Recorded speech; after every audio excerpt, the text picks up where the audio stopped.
চারজন নবী বিখ্যাত।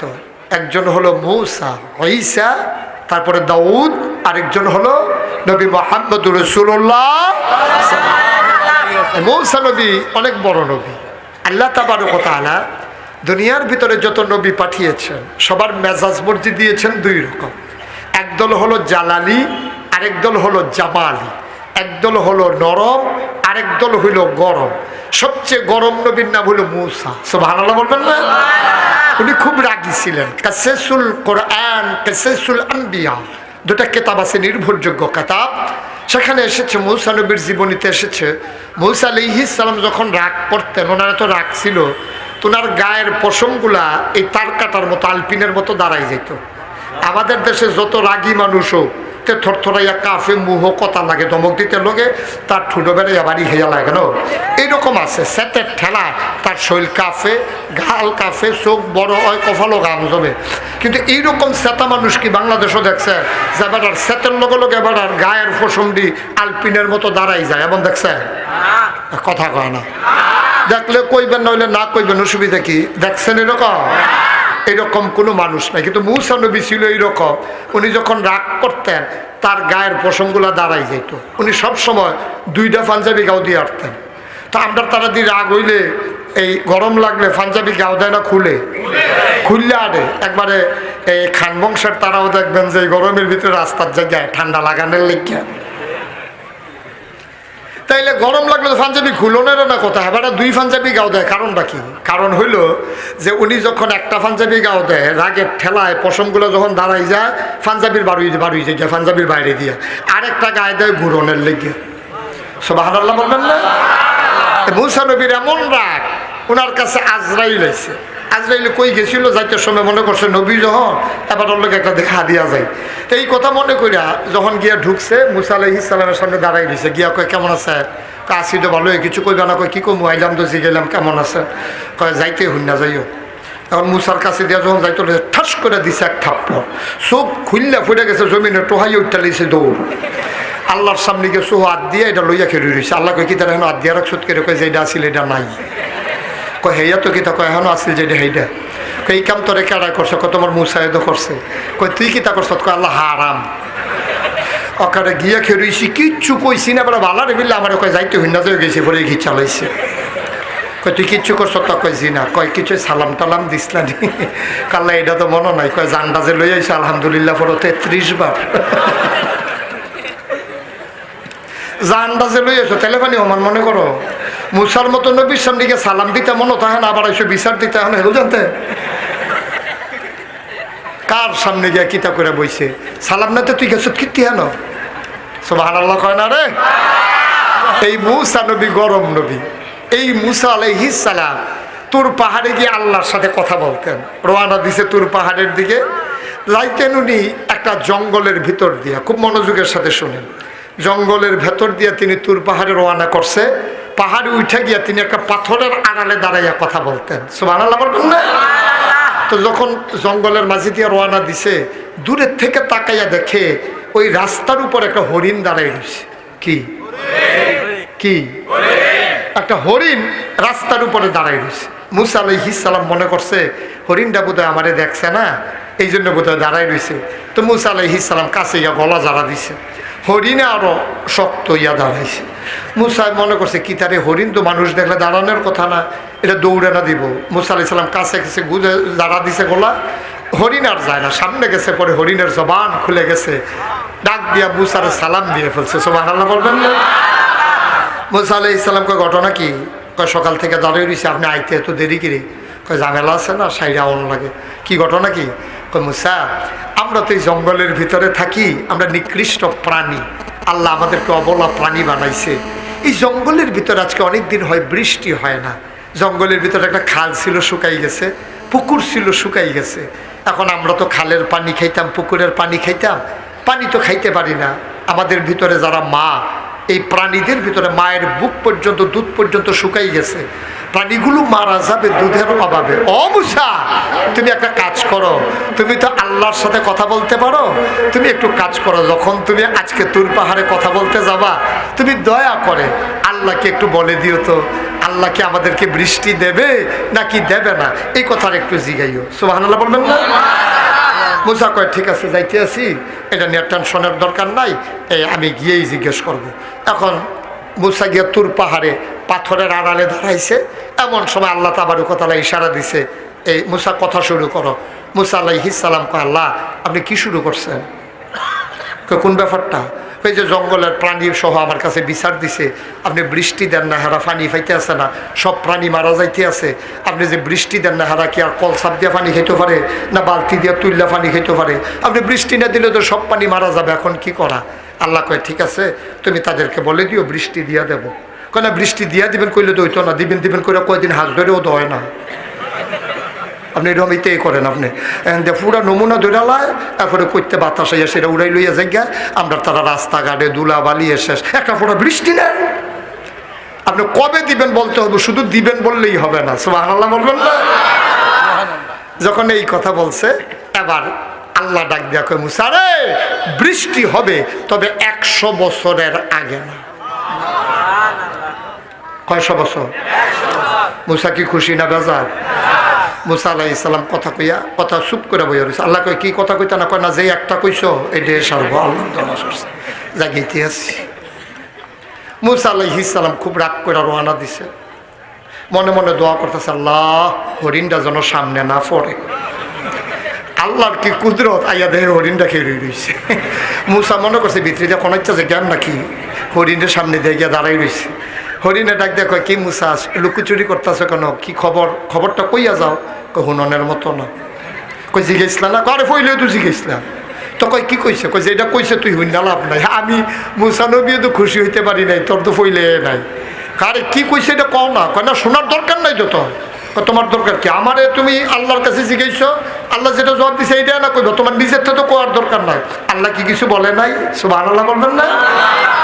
হ, আল্লাহ তো কইছে, কিন্তু যেই কথা কইছে এটা তুই শুই না, শান্তি পাবি না। কয় কেন? আল্লাহ কি বলছে বলো না। কয় যে আল্লাহ বলছে 100 বছরের আগে বৃষ্টি হবে না। সুবহানাল্লাহ বলবেন না? হরিণ কয় আলহামদুলিল্লাহ। হরিণ কি কয়? হরিণ কি কয়? হরিণ কেন? মুসার রাগ কমছে না বাড়ছে? মুসা কয় চুপ, দাঁড়িয়ে থাকবা, দৌড় দিবা না। তুই কি বুঝছি আলহামদুলিল্লাহ কইসত, কই আর পরে যাইবি বেড়া? 100 বছর পরে বৃষ্টি তুই থাকবি? কয় না। কত নায়নাত করে থাকবো, ফলমাইয়া থাকবো? কয় না। তো তুই আলহামদুলিল্লাহ কইসত কীর্তি? হরিণ ডাক দিয়া কয়, ও মুসা, আমাদের প্রতি মায়া বেশি কি তোমার না আল্লাহর? কথা কয় না কার? ও মুসা, আমাদের প্রতি মায়া হইল বেশি আল্লাহর। তুমি এত মায়া দেখাইতে যাইও না, তুমি হইলা মুসা আর আমার আল্লাহ আমার রব্বে কারীম। তাফসীরের ভেতরে এসেছে আল্লাহ মায়াটাকে 100 ভাগ করেছেন, 99 ভাগ মায়া সবটা আমার আল্লাহ তার নিজের জন্য রেখে দিয়েছে। 99 ভাগ মায়া আল্লাহর কাছে, আর 1 ভাগ মায়া আল্লাহ 18,000 মাখলুকাতকে দিয়েছেন রে মুসা।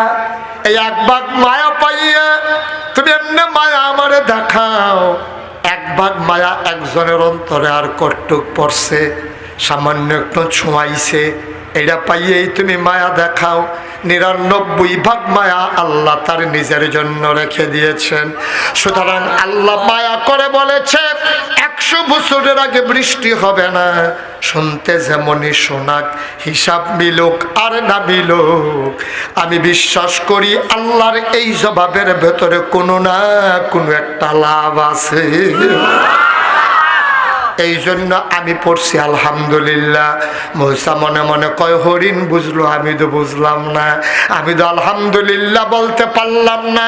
হরিণ তো ঠিকই আলহামদুলিল্লাহ বলল, মুসার মনটা বড় খারাপ, মাথা নিচু নিচু করে তার ঘরে ঢুকে গেলেন।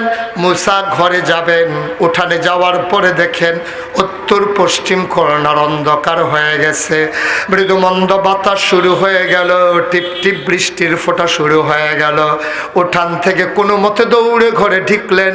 বৃষ্টির রিমঝিম বরিশন ধারা, একেবারে শুষ্ক জমিন, তপ্ত জমিন সুপ্ত হয়ে গেল। ধুলাময় পৃথিবী কত স্নিগ্ধ হয়ে গেল। গাছেরা মনে মনে হয় আনন্দে নাচতে শুরু করেছে। মূসা ডাক দেয়া কয়, আল্লাহ ও আল্লাহ, আমার এই শরমটা দিয়া কি লাভ হইল? তুমি কইলে 100 বছরের আগে বৃষ্টি হবে না, ঘরে ঢুকতাম ভাবলাম না, শুরু করাই দিয়েছো।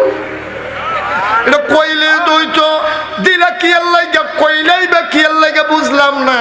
আল্লাহ ডাক দেয়া কয়, মূসা রে, মূসা 100 বছর পরেই বৃষ্টি হওয়ার কথা ছিল, কিন্তু এইটা শোনার পরে হরিণ যখন বলছে আলহামদুলিল্লাহ আলহামদুলিল্লাহ শোনার কারণে আমি আল্লাহর প্রেমের দরিয়ায় ঢেউ শুরু হয়ে গেছে।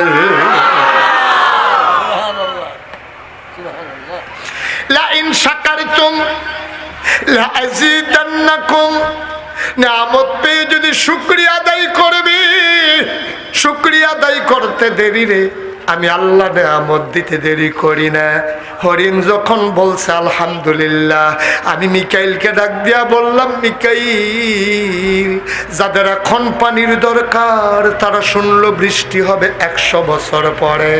শোনার পরে আমি আল্লাহর ফায়সালা মানতে গিয়া কয় আলহামদুলিল্লাহ।